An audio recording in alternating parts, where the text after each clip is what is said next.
Welcome. If you want to change lock screen wallpaper in your Nokia G20, at first you have to simply go for the settings. Next, when you're here, we have to go for the display and pick wallpaper.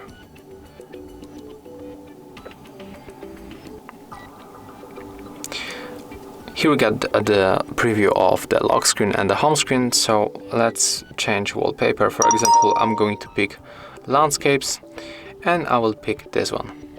Right now choose lock screen and then tap on this marker to confirm and choose the lock screen again. And take a look. Right now I'm going to close all that stuff, lock screen, and as you can see our lock screen wallpaper has changed. So that's all. If you find this video helpful, remember to leave a like, comment and subscribe.